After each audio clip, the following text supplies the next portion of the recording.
வருங்காலத்தில் இந்த பேரெல்லாம் உங்கள் குழந்தைகளுக்கு கொஞ்சம் அவாய்ட் பண்ணிடுங்க.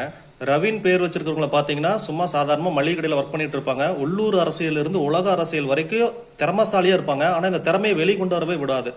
பிரபுன்னு பேர் வச்சவங்க ஊருக்குள்ளே கடன் வாங்கி வச்சிருப்பாங்க, பேர் பிரபுன்னு இருக்கும். சாந்திங்கிறவங்களுக்கு நிம்மதியான வாழ்க்கையே இருக்காது, அமைதியாக இருக்காது, ஆனால் பேர் சாந்தி. மதுமிதான் வச்சுருந்தீங்க அப்படின்னா கணவன் சரியாக அமைய மாட்டாங்க, கல்யாண வாழ்க்கை பெருசாக ஒன்றும் சந்தோஷமாக இருக்காது. இந்த கார்த்திகைன்னு அப்படின்னாலே லேட் மேரேஜ் தான். எபவ் 32, 33, 37 அப்படி தான் கல்யாணம் நடக்கும். இந்த சந்தோஷ்குமார் வந்து விதி விலக்கு மாதிரி வச்சுக்கலாம். பேர் தான், பேர்லையாவது இருக்கட்டுமே சந்தோஷம்னு வச்சுருப்பாங்க. வாழ்க்கையில் ஆனால் சந்தோஷமாக இருக்காது, இவங்க ரொம்ப கஷ்டப்படுவாங்க.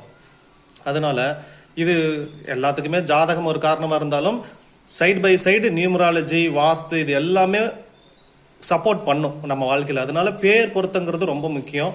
ஃப்யூச்சரில் அவாய்ட் பண்ணிக்கிறது நல்லது. ஏன்னா இவங்களாம் ரொம்ப கஷ்டப்படுறாங்க, நம்மக்கிட்ட வர்றவங்களும் இவங்களாம் ரொம்ப ஜாஸ்தி. அதன் அடிப்படையில் இவங்களை செலக்டும் பண்ணியிருக்கோம்.